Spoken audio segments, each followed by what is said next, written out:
श्लोक 45. प्रयत्नाद्यतमानस्तु योगी संशुद्ध किल्बिषः अनेक जन्म संसिद्धस्ततो याति परांगती. अर्थ: नेटाने प्रयत्न करणारा आणि मनाने निष्पाप झालेला तो योगी अनेक जन्माच्या उत्तम संस्कारामुळे सिद्ध झाला असता त्याला मोक्ष किंवा उत्तम गती प्राप्त होते असे भगवंत सांगत आहेत. विवरण: यतमानः म्हणजे प्रयत्न करणारा किंवा स्वतःला नियत म्हणजे ताब्यात ठेवणारा असा तो योगी किंवा साधक. जो प्रयत्न करून स्वतःला ताब्यात ठेवतो तो योगी पापापासून व दोषापासून मुक्त होत जातो. कारण स्वतःवर ताबा ठेवण्यासाठी तो नियमित वर्तन करतो. आणि माऊलींनी सांगितलेलंच आहे की अनियतासी सर्वथा योग्यता नाही.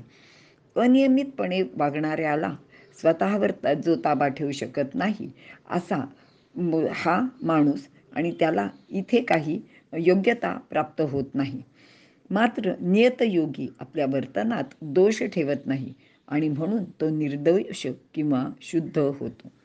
येथे आपण अभ्यासाला सुरुवात केली आणि आपल्याला योग सिद्ध झाला आणि त्यामुळे आपल्याला लगेच मुक्ती मिळेल असे कोणीही समजू नये.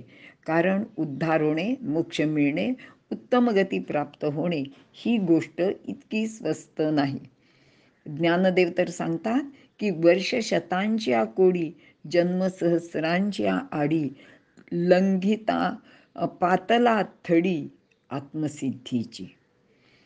कोट्यावधी वर्षांनी व हजारो जन्म उल्लंघून झाल्यानंतर तो आत्मसिद्धीच्या किनाऱ्याला येऊन पोचतो.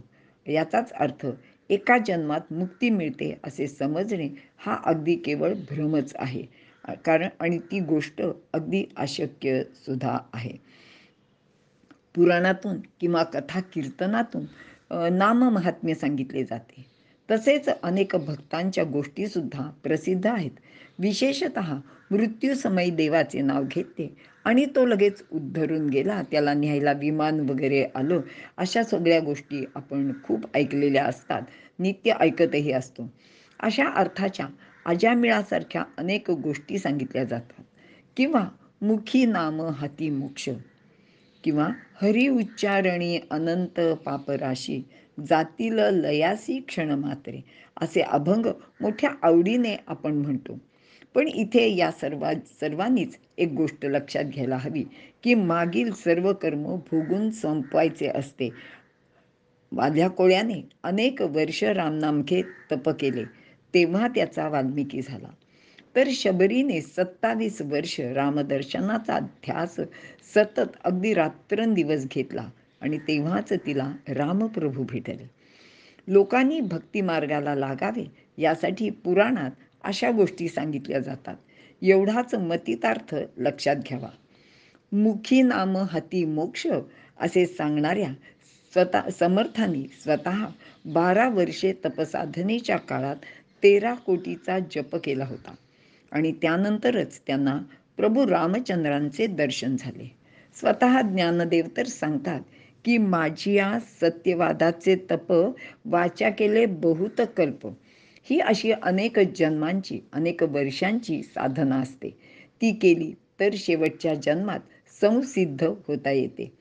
7व्या अध्यायात स्वतः भगवंत सांगतात की बहुनाय जन्मना म्हणते ज्ञानवान माम प्रपद्यते, वासुदेव सर्वमिती स महात्मा सुदुर्लभा. किंवा मनुष्याणाम सहस्रेषु कश्चिद्यतती सिद्धये.